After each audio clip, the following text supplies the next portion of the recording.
Pokemon world में अगर शेमिन जैसे शांत और मासूम पोकेमॉन है तो गिरेटिना एंड हुपा अनबाउंड जैसे खतरनाक पोकेमॉन भी है। और अगर सही कहूँ तो पोकेमॉन वर्ल्ड में वैरायटीज ऑफ पोकेमॉन है, हम गिन भी नहीं पाएंगे। कुछ छोटे, कुछ लंबे, कुछ खतरनाक, कुछ मासूम और कुछ ऐसे जिनके सामने आने से भी डर लगता है। कुछ ऐसे पोकेमॉन जो कि हद से ज्यादा ईवल हैं एंड बहुत खतरनाक हैं, एक्सट्रीमली डेंजरस, जिनके सामने अगर कोई पोकेमॉन आ जाए तो वो उसकी जिंदगी का सबसे बुरा दिन या फिर आखिरी दिन भी हो सकता है। और आज की वीडियो में हम इन्हीं सब पोकेमॉन के बारे में बात करने वाले हैं। सो हाँ गाइस, आज की वीडियो में हम देखेंगे कि सबसे ज्यादा डेंजरस पोकेमॉन कौन है पूरे पोकेमॉन वर्ल्ड का, जिसके सामने जाना मौत को दावत देने से कम नहीं है। और हाँ गाइस, ये बस मेरा ओपिनियन है, आपका ओपिनियन कुछ और भी हो सकता है। नंबर 1 पे कोई भी है, प्लीज ऑफेंड मत होना। आप मुझे कमेंट सेक्शन में बता सकते हैं कि आपके हिसाब से पूरे पोकेमॉन वर्ल्ड का सबसे डेंजरस पोकेमॉन कौन है। सो गाइस, अगर आपको ये वीडियो पसंद है तो प्लीज लाइक कर देना एंड चैनल पर नए हैं तो प्लीज सब्सक्राइब भी कर लेना इस तरह की पोकेमॉन की वीडियोस देखने के लिए। तो चलिए फिर आज के वीडियो को स्टार्ट करते हैं। लिस्ट में मैं सबसे पहला नाम लेना चाहूंगा द रेनेगेड पोकेमॉन गिरेटिना का। No doubt Giratina is extremely evil. Giratina dragon and ghost type legendary Pokemon है जनरेशन 4 से। इसका बेस स्टैट 680 है एंड इसके दो फॉर्म्स हैं, alter form and origin form. Alter form में बेसिकली ये एक डिफेंसिव पोकेमॉन है एंड ओरिजिन फॉर्म में ऑफेंसिव पोकेमॉन, और इन दोनों फॉर्म्स की कॉम्बिनेशन गिरेटिना को नियरली अनबीटेबल बना देती है। गिरेटिना काफी ज्यादा टेरिटोरियल है।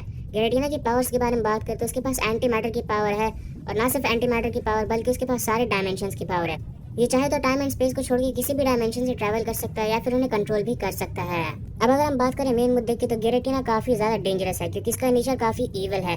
ये कितना ईवल है इस बात का अंदाजा आप इसी बात से लगा सकते हैं कि खुद द ओरिजिनल 1 ने इसे इसकी ईवल नेचर की वजह से बैनिश कर दिया था। इसे डिस्टोर्शन वर्ल्ड में कैद कर लिया था क्योंकि आर्किस को हराकर खुद दुनिया पे राज करना चाहता था। और ये बात हमने एनिमे और मांगा में भी कई बार देखी है कि गिरेटिना कितना खतरनाक है, जहाँ वो अकेले ही डियाल्गा एंड पाल्किया को ओवरपावर कर देता है। सो नो डाउट गिरेटिना इस पोजीशन के लिए डिजर्विंग है। लिस्ट में अगला नाम आता है the ultimate evil of darkness, डार्कराय का।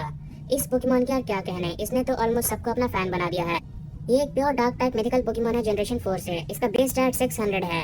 ये क्रेसिलिया के साथ लूना डुओ का मेंबर है। एंड अगर हम बात करें इसके इविल पावर्स की तो डार्कराय की इविल पावर्स काफी ज्यादा है।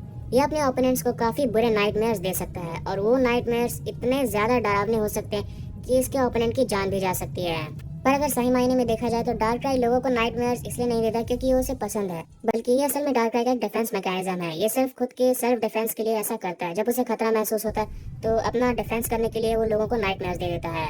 इसके पास बैड ड्रीम्स की एबिलिटी है जिससे ये ओपोनेंट्स के ड्रीम को कंट्रोल कर सकता है। और तो और डार्कराय एक इकलौता पोकेमॉन है जो कि डार्क वर्ल्ड अटैक को यूज कर सकता है। वैसे तो ये ह्यूमंस पर जानबूझ के कभी हमला नहीं करता, लेकिन अगर किसी ने इसे उकसाया या फिर हमला करने के लिए मजबूर किया या फिर इसे गुस्सा दिलाया तो वो उस ह्यूमन का सबसे बुरा दिन या फिर उसका आखिरी दिन भी हो सकता है। नंबर 3 पे आता है the magician Pokemon Hoopa unbound. Hoopa unbound एक dark and psychic type mythical Pokemon है जनरेशन 6 से। अगर बेस स्टैट्स की बात करें तो कन्फाइंड फॉर्म में इसके बेस स्टैट 600 है, लेकिन अगर ये अपने ट्रू फॉर्म यानी कि हुपा अनबाउंड वाले फॉर्म में आ जाए तब इसके बेस स्टैट 680 हो जाते हैं। और मुझे नहीं लगता कि मुझे इसे एक्सप्लेन करने की जरूरत है कि मैंने हुपा अनबाउंड को मोस्ट डेंजरस पोकेमॉन की लिस्ट में क्यों लिया है, क्योंकि ये बात Hoopa and the Clash of Ages में हमने अच्छे से देखी है कि हुपा अनबाउंड कितना ज्यादा खतरनाक है।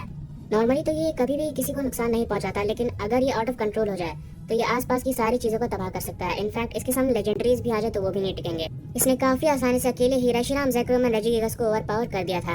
एंड गाइस, प्रिजन बॉटल में 100 सालों तक कैद रहने के बाद जब अचानक से ये बाहर आया था तो इसके गुस्से के कारण जो डार्क एंटिटी तैयार हुआ था उसकी पावर तो मुझे एक्सप्लेन करने की जरूरत ही नहीं है।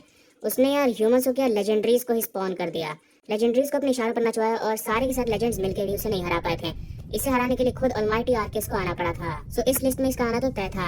लिस्ट में अगला नंबर आता है फैन फेवरेट पोकेमॉन म्यूटू। अगर हम करंटली देखें तो म्यूटू एक काइंड हार्टेड पोकेमॉन बन चुका है, लेकिन अगर हम बात करें म्यूटू स्ट्राइक्स बैक वाले म्यूटू की तो इस बात का हम सबको अंदाजा है कि म्यूटू कितना डेंजरस हो सकता है।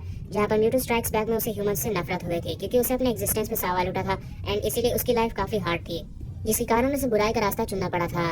और अगर इस टाइम पे बात करें तो यहाँ पे म्यूटू काफी बेरहम था। कहा जाता है कि म्यूटू के पास सारे पोकेमॉन्स के मुकाबले सबसे ज्यादा कठोर दिल है, और ये बात हमने एनिमे में ऑलरेडी देखी है जहाँ पर इसने पोकेमॉन एनिमे के मेन कैरेक्टर ऐश को जान से मार दिया था, पर फिर भी इसे कोई फर्क नहीं पड़ा था। सो हाँ गाइस, एक बार अगर म्यूटू दोबारा से अपने पुराने वाले अंदाज में आ जाए तो मुझे इसे बिल्कुल भी एक्सप्लेन करने की जरूरत नहीं है कि म्यूटू उस समय कितना ज्यादा डेंजरस हो जाएगा। एंड टू बी ऑनेस्ट, मुझे म्यूटू का वही अंदाज पसंद है क्योंकि देखा जाए तो म्यूटू पे काइंड हार्टेड पोकेमॉन का रोल सूट नहीं करता है। उसे देख कर ही लगता है कि वो बना ही है डिस्ट्रक्शन करने के लिए। एंड वैसे भी पोकेमॉन वर्ल्ड में ईवल्स की कमी है।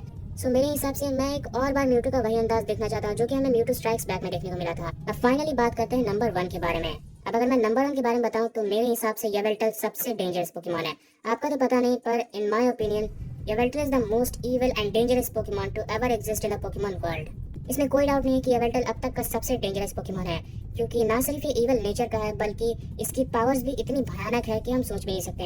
येवेल्टल के पास लाइफ फॉर्म्स को एब्जॉर्ब करने की पावर है। अगर ये मर रहा हो तो ये अपने विंग्स को फैला सकता है एंड उसके बाद इसके विंग्स रेड ग्लो करेंगे एंड इसके कारण इसके आसपास जो भी चीज रहेगी वो उन सभी के लाइफ फॉर्म्स एब्जॉर्ब कर लेगा। और ना सिर्फ इसके विंग्स किसी की जान ले सकते हैं बल्कि इसका सिग्नेचर मूव ऑब्लिवियन विंग भी किसी की भी जान ले सकता है। एंड अगर सही बताऊं तो येवेल्टल का ऑब्लिवियन विंग एक वन हिट नॉकआउट मूव है जिसके सामने अगर दी ओरिजिनल वन भी आ जाए तो वो भी नहीं टिकेगा। बस वो मूव आर्किस को एक बार सक्सेसफुली हिट होना चाहिए एंड देन गेम ओवर। सो इस बेस पे मैं 100% गारंटी के साथ बोल सकता हूँ कि येवेल्टल के सामने चाहे कोई भी इंसान या पोकेमॉन आ जाए वो उसकी जिंदगी का आखिरी दिन होगा, क्योंकि येवेल्टल पूरे यूनिवर्स में किसी की भी लाइफ फॉर्म को छीन सकता है।